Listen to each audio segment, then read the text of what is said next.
my channel, kembali lagi sama aku, Selfie atau Bunda Picah. Di video ini aku mau meneruskan konten aku yang sebelumnya yang membahas tentang campaign dan endorse. Dan kebetulan di situ ada yang komen dan ada yang request ke aku kalau misalkan dia minta tolong untuk dijelaskan tentang istilah-istilah campaign gitu dalam perendorsan di campaign gitu. Sebenarnya memang banyak banget istilah-istilahnya yang mungkin kurang familiar atau kadang kayak singkat-singkatan gitu yang sebenarnya kita tuh bingung singkatan itu apa, mau tanya tapi terlalu banyak gitu, terlalu detail. Jadi memang kita yang mau ikut campaign, kita yang mendaftarkan diri untuk jadi mami-mami influencer gitu misalkan, kita harus cari tahu sendiri gitu. Jadi nggak bisa yang nanya-nanya atau belajar dari nol gitu. Biasanya sih kalau aku lebih kayak ke yang bener-bener mentok, nggak tahu sama sekali gitu, sampai nggak bisa dicari di Google atau nanya ke teman. Aku biasanya langsung tanya aja sama PIC-nya gitu. Tapi kalau misalkan yang menurut aku masih bisa cari tahu sendiri, atau aku cuma mengamati aja, aku perhatiin itu, misalkan modelan campaignnya ya aku lebih baik mengamati dulu gitu. Oke, langsung aja aku bakalan sharing istilah-istilah campaign yang perlu diketahui gitu di dalam digital marketing saat ini. Yang pertama adalah influencer. Nah, ini influencer pasti udah pada tahu ya influencer itu apa. Bahkan mungkin yang pada nanya-nanya itu adalah sebenarnya calon-calon mami-mami influencer, calon-calon influencer gitu. Jadi influencer itu adalah bisa berupa orang biasa gitu, siapapun profesinya, entah dia masih anak kuliah, entah dia seorang ibu atau bapak pekerja atau apapun, bisa juga artis. Jadi influencer itu adalah orang yang memiliki pengikut yang bisa mempengaruhi para pengikutnya atau followernya, dan juga mengajak mereka untuk agar terpengaruh dan suka dan ingin membeli apa yang si influencer tersebut promosikan. Jadi dia memiliki pengaruh yang besar untuk mengajak followernya membeli misalkan, atau menggunakan aplikasi atau apapun. Terus yang kedua, ada yang dimaksud dengan endorsement. Nah, endorsement itu kita udah pada tahu ya, endorsement itu apa. Jadi endorsement itu adalah sistem memasarkan suatu produk atau jasa apapun itu yang dipromosikannya oleh influencer yang memiliki pengaruh kuat kepada follower atau pengikutnya atau para fansnya gitu. Jadi apapun followernya itu bisa berupa orang-orang yang mengikuti sosial medianya si influencer tersebut, atau dia berupa tokoh, seleb, apapun. Terus yang ketiga, ada yang istilahnya disebut campaign. Nah, campaign ini adalah bentuk suatu promosi juga, kayak mirip-mirip kayak endorsement, tapi dia dalam jangka waktu tertentu untuk mencapai suatu brand yang akan ditentukan gitu. Biasanya campaign itu tujuannya adalah untuk meningkatkan brand awareness-nya si suatu produk dan customer loyalty-nya, dan juga tentunya angka penjualan. Seperti endorsement ya. Jadi kayak endorsement tuh biasanya lebih kayak ke orang tuh endorse, sekarang tuh banyak endorse orang biasanya karena untuk memperkenalkan, dan yang kedua untuk meningkatkan angka penjualan. Cuman campaign ini lebih banyak yang harus dipersiapkan, yaitu macam-macam. Jadi campaign itu kayak berupa suatu kampanye gitu, yang mana yang ikut tuh akan banyak banget gitu. Dia mencari talent-talent yang banyak gitu. Dan yang harus disiapkan itu adalah yang pertama tujuan campaignnya, terus yang kedua targetnya, yang ketiga tenggat waktunya, dan yang keempat riset tema dan konsepnya. Nah, berikutnya ada yang namanya selain si endorse campaign, ada yang namanya ambassador. Nah, ambassador ini sifatnya lebih lama daripada endorsement biasa. Jadi influencer itu mempresentasikan sebuah brand atau membantu mempromosikan suatu brand secara online maupun offline dalam tenggat waktu tertentu. Misalkan dia akan menjadi si artis A, dia akan menjadi brand ambassador, misalkan produk kosmetik apa, terus itu selama 1 tahun. Nah, kayak gitu. Ada yang selama 1 tahun, ada yang 1 bulan, ada yang beberapa bulan, kayak gitu, tergantung kerjasama antara si brandnya dengan si talent atau influencer tersebut. Jadi yang membedakannya itu, kalau misalkan endorse dia lebih kayak ke oh ya udah, kalau udah selesai, udah kerjasamanya udah selesai, misalkan udah dibayar, terus udah diposting, udah dipromosikan, udah selesai gitu. Tapi kalau ambassador enggak, dia ada tenggat waktunya yang lebih panjang daripada endorse dan campaign. Ada juga yang namanya paid promote. Nah, paid promote ini juga sama, mirip-mirip kayak endorsement, cuman bedanya kalau misalkan endorsement itu biasanya endorsement, campaign atau yang brand ambassador tadi itu lebih terkonsep. Kalau paid promote itu nggak perlu. Jadi biasanya nih yang paid promote itu kebanyakan artis-artis juga. Jadi artis nggak perlu bikin konsep-konsep macam-macam. Jadi konsepnya itu udah ditentuin sama si pihak marketingnya. Jadi misalkan itu bisa berupa foto atau video promosi barang si produk tersebut, nanti si talent influencer tersebut tinggal posting sesuai dengan bahan yang udah dikasih sama si klien atau si brand marketing tersebut. Nah itu biasanya si influencer tersebut cuma tinggal menambahkan caption-caption yang menarik aja, menyesuaikan gaya si influencer tersebut. Nah istilah berikutnya ada red card. Nah red card ini udah tahu ya pasti, kalau misalkan udah sering dapat endorse, red card itu adalah suatu tarif untuk penempatan jasa iklan. Nah, jadi kalau misalkan setiap talent, setiap influencer itu biasanya memiliki red cardnya masing-masing. Jadi kayak informasi harga gitulah, kayak price list gitu, price list yang akan diberikan kepada sebuah brand yang akan mengendorse dia gitu. Biasanya pihak-pihak marketing itu akan bertanya kepada manajemennya atau si influencernya berapa red cardnya. Jadi masing-masing influencer itu udah punya red cardnya masing-masing gitu. Nah ini contohnya, aku bakal kasih contoh gambar influencer di sini, red card di sini. Jadi semakin mahal gitu influencer, semakin banyak pengikutnya, semakin terkenal, dia akan memiliki red card yang fantastis juga dan tinggi gitu.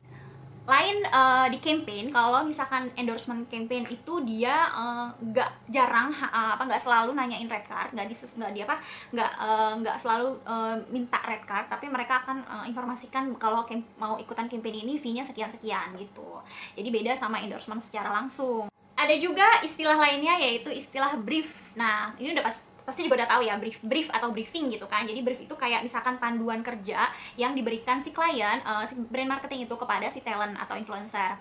Jadi kalau misalkan di endorse langsung, biasanya dia akan kasih briefnya, timeline publish,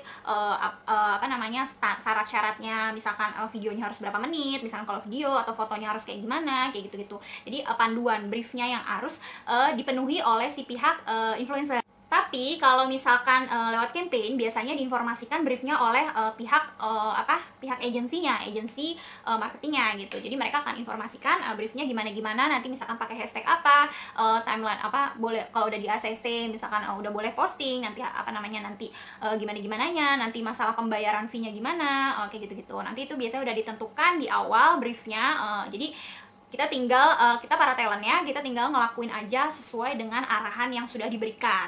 Selain isinya, tujuan umumnya, brief itu berisi dari tujuan campaign atau tujuan dari endorse-nya, target audiensnya. Misalkan kita itu memang dia endorse kita karena melihat follower kita lebih banyak dengan minat yang serupa gitu. Terus tentunya yang pertama harusnya itu produknya. Nah produknya itu udah pasti dia bakalan kasih produk knowledge-nya juga, informasi yang bisa kita baca banyak-banyak gitu, supaya nanti kita bisa dengan mudah menjelaskan. Terus inti pesan yang disampaikan nantinya ketika membuat foto atau video, apa-apa aja yang harus dilakukan si influencer tersebut. Nah, untuk endorse dan campaign itu biasanya ada yang namanya istilah, biasanya nih aku malah nggak pernah baca kalau misalkan di endorse, aku lebih sering baca di campaign gitu. Ada istilah syarat kalau mau ikut campaign ini harus istilah makro, mikro, influencer, dan juga nano. Nah, itu 3 macam itu maksudnya itu adalah dari jumlah follower si influencernya. Dari yang terkecil dulu itu nano, dia itu targetnya adalah orang-orang yang memiliki hanya memiliki follower dari 1000 sampai 10.000. Jadi cakupannya memang nggak terlalu luas kalau untuk nano, karena hanya ruang lingkup si influencer itu aja, segitu aja. Tapi kalau misalkan mikro, dia lebih tinggi lagi, dia 10.000 sampai 100.000 pengikut. Nah, kalau makro dia lebih luas lagi cakupannya, dia 100.000 sampai 1 juta atau bahkan lebih follower. Nah, itu biasanya kalau makro itu pasti udah yang bener-bener influencer terkenal banget, atau artis-artis, seleb-seleb, atau tokoh-tokoh tertentu.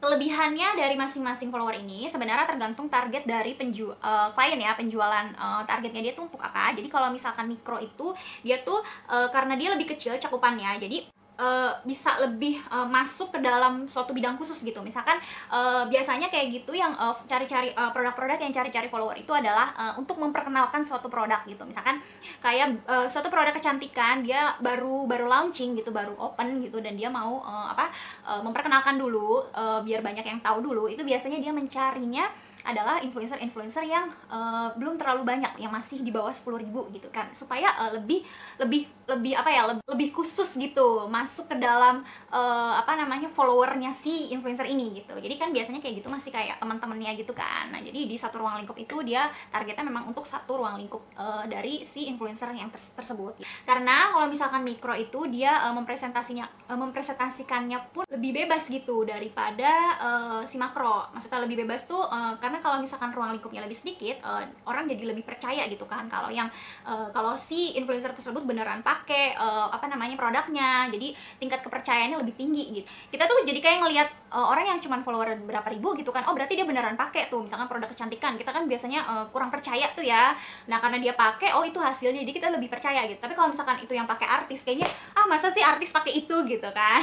Jadi kayak lebih iklan biasa aja, cuman bantu mempromosikan doang. Biasanya kalau artis gitu kan pasti dia pakainya yang produk-produk yang lebih mahal, kita mikirnya kan kayak gitu. Tapi kalau misalkan influencer mikro itu biasanya dia memang beneran pakai gitu, jadi kita tuh lebih percaya gitu. Nah, kalau misalkan dari makro, dia itu tentunya jangkauannya lebih luas ya, karena followernya super banyak gitu, banyak banget, audiens lebih banyak, dan juga lebih profesional dan berpengalaman. Biasanya orang-orang apa namanya, influencer dengan follower makro itu biasanya selain red cardnya lebih tinggi juga, mereka kemas endorsementnya pun itu dengan sangat terkonsep gitu, dan itu bagus banget gitu. Selanjutnya ada juga istilah yang suka ada di campaign itu, istilahnya sebutannya SOW, tulisannya SOW, SOW gitu, atau singkatannya Scope of Work. Jadi isi dari SOW itu adalah perjanjian antara influencer dengan brandnya gitu, si kliennya, si pihak brand marketingnya gitu. Jadi yang kayak tadi yang aku bilang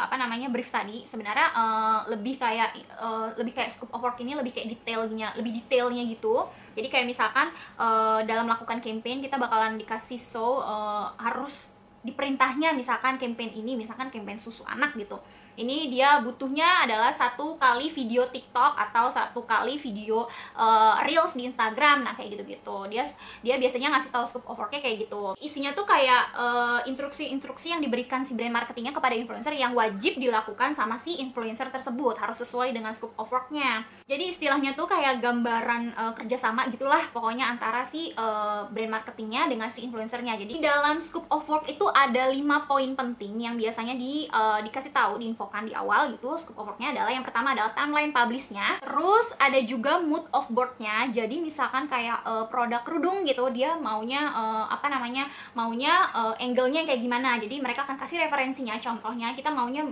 begini nih, madep depan dan madep belakang, terus dibikin grid atau gimana, kayak gitu-gitu. Terus yang ketiga ada deliverable. Jadi kayak misalkan dia ngasih tahu kalau misalkan dia maunya si talent atau si influencer ini ngasih postingnya itu di 1 kali video Reels dan juga story misalkan, atau di Reels dan juga TikTok ataupun YouTube misalkan, atau apapun. Pokoknya itu sesuai arahan kemauan dari si pihak klien atau brand marketing. Keempat ada task instruction-nya. Jadi kayak instruksi gitu, kalau foto, misalkan kalau foto gitu, fotonya tuh harus berapa kali berapa, terus captionnya harus yang kayak gimana, itu biasanya mereka kasih arahan. Sampai ke hashtagnya, itu biasa hashtagnya, terus nanti yang di add siapa aja, kayak gitu-gitu. Terus yang kelima ada do and don'ts-nya. Jadi apa-apa yang boleh dilakuin si talent, misalkan mau di-improve gitu, apa juga yang nggak boleh dilakuin si talent. Jadi itu semua udah diarahin di dalam scope of work-nya. Nah, beberapa agency juga ada yang menginformasikan suatu istilah yang disebut reporting dan drafting. Jadi ini ada yang komen kemarin, reporting dan drafting itu apa sih? Jadi dia batal nggak jadi ikut campaign karena masih nggak tahu istilah-istilah itu sebenarnya ya seperti artinya gitu. Kayak misalkan di dalam sebuah endorsement atau misalkan campaign terutama, biasanya mereka itu sebelum kita posting apa yang udah kita bikin, misalkan video atau foto gitu, itu kita harus kasih file mentahan gitu yang nanti akan diposting gitu. Bukan file mentahan, maksudnya file yang akan diposting gitu. Jadi kayak draftnya. Jadi mereka kita drafting video bentuk media yang akan kita posting itu, dan mereka akan cek kalau misalkan udah oke, biasanya mereka ACC gitu, udah ACC udah oke gitu. Tapi kalau misalkan ternyata ada yang tidak sesuai, mereka akan informasikan ke talent kalau jangan ada kayak gininya atau jangan ada, jadi minta untuk direvisi gitu. Jadi draftnya minta untuk direvisi sebelum diposting. Nanti setelah misalkan ada revisi, ya nanti kita akan kasih lagi draftnya gitu sampai mereka cek mereka udah oke, mereka udah ACC, baru habis itu kita bisa posting video atau foto kita gitu ke sosial media yang sudah di perjanjiannya gitu. Kayak gitu sih. Terus kalau misalkan reporting itu kayak kan laporan ya, lebih kayak ke misalkan kita udah posting. Biasanya nih kalau misalkan di campaign-campaign itu kan ada di sebuah grup ya, agency, dan mereka tuh biasanya butuh talent itu misalkan 20, 10 yang mau ikutan gitu, misalkan dalam satu agency gitu. Dan mereka tuh biasanya bikin list gitu. Jadi kalau misalkan barang udah sampai, tandain dari list itu. Terus misalkan barang udah dikirim, barang udah dikirim, terus misalkan barang udah setor draft gitu. Drafting tuh biasanya draftnya itu lewat Google Drive. Jadi Google Drive yang bisa diakses oleh siapapun, baik si talent atau pihak klien gitu. Terus setelah kita udah posting, kita juga bikin reporting. Nah, bikin reportingnya itu bukan yang kayak reporting yang di kantor-kantor ya, yang baku banget gitu. Mungkin kalau misalkan endorsement yang tinggi gitu, yang maksudnya yang makro, yang lebih luas, mungkin dia bikin reportingnya lebih profesional gitu ya. Tapi kalau misalkan campaign-campaign yang biasa aja, yang mikro-mikro aja, atau yang nano-nano aja gitu, itu dia nggak, reportingnya nggak yang kayak gimana-gimana, yang nggak harus ada PPT atau apa gitu, bukan. Tapi kayak kita report entah di grup atau di PIC-nya kalau kita udah posting nih. Kalau aku biasanya kayak di endorse, aku biasanya kasih screenshot gitu, aku screenshotnya aku udah posting mbak gitu misalkan. Atau kalau misalkan di campaign biasanya kan dia di grup itu kita ada ada ditandai khusus gitu. Jadi kalau misalkan kita udah posting, kita kasih linknya gitu. Ini link Instagram yang udah kita posting dari si campaign ini kayak gitu-gitu, atau kita kasih tanda apa kayak gitu-gitu. Jadi nanti pihak si klien atau agensinya bisa ngecek langsung ke link tersebut. Oh iya, udah diposting berarti. Campaign juga ada istilah namanya KPI, Key Performance Indicator. Nah, sesuai dengan namanya, KPI ini untuk alat untuk indikator untuk mengukur suatu keberhasilan suatu campaign atau endorsement. Kita berhasil nggak nih? Misalkan produk ini lagi ngadain campaign gitu kan, berhasilkah sesuai dengan tujuan kita kah? Booming kah? Mohon maaf, ini jadi ceritanya di rumahku dari tadi lagi mati lampu berkali-kali. Jadi lagi nggak asik banget. Jadi mohon maaf kalau misalkan videonya agak gelap ya. Tapi nggak apa-apa, yang penting adalah isinya. Dan muka aku masih kelihatan juga walaupun nggak seterang tadi. Oke, lanjut yang tadi, KPI tadi. Jadi KPI itu kayak semacam target atau tujuan yang ingin dicapai si brand tersebut atas keberhasilan campaign ini gitu. Jadi semacam kayak gitulah indikatornya gitu. Terus berikutnya ada ER atau engagement rate. Jadi engagement rate itu kayak misalkan biasanya ada beberapa campaign yang minta IR-nya berapa persen gitu. Suatu indikator juga, indikator untuk mengetahui sebuah interaksi yang pada talent tersebut di akun sosmed tersebut gitu sih, di akun sosmed talent tersebut.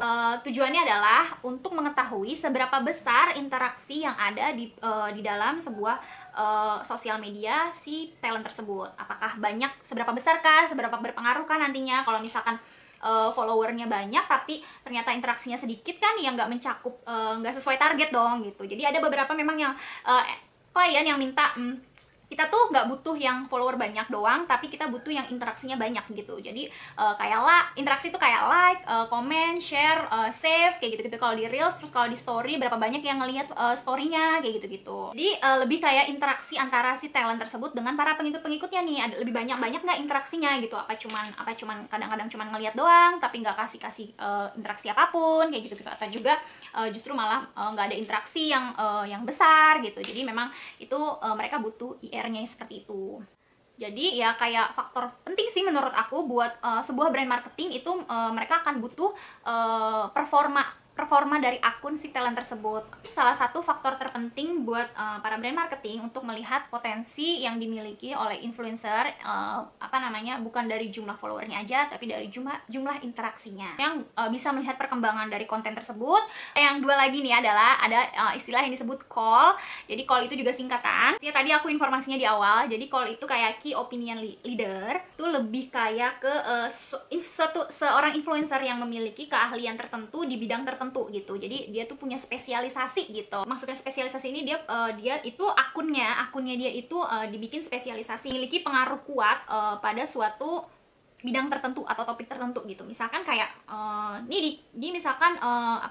misalkan Royco ada campaign makanan gitu, dan dia targetnya maunya adalah influencer yang di bidang masakan kayak gitu, yang spesialisnya masakan. Atau misalkan ada campaign Pampers nih. Nah, ini dia mau mencarinya adalah talent-talent mama-mama yang punya anak bayi sampai balita usia 2 tahun, misalkan kayak gitu. Jadi yang bisa ngikut adalah talent-talent yang dengan syarat tersebut. Kayak gitu tuh biasanya adalah call itu lebih besar ya, misalkan kayak spesialisasi kayak chef gitu, misalkan chef Arnold, dia di bidang masakan. Jadi kita akan minta tolong dia untuk mempromosikan suatu brand yang berhubungan dengan masak-masak, atau misalkan fashion, misalkan kita mau call-nya itu misalkan kayak Ivan Gunawan, kayak gitu yang di bidang fashion. Dan yang terakhir ada CTA atau call to action, singkatan juga. Jadi maksudnya call to action itu adalah sebuah ajakan di akhir konten gitu. Maksudnya apa tuh? Misalkan ketika kita membuat konten, para influencer ini dia membuat konten itu adalah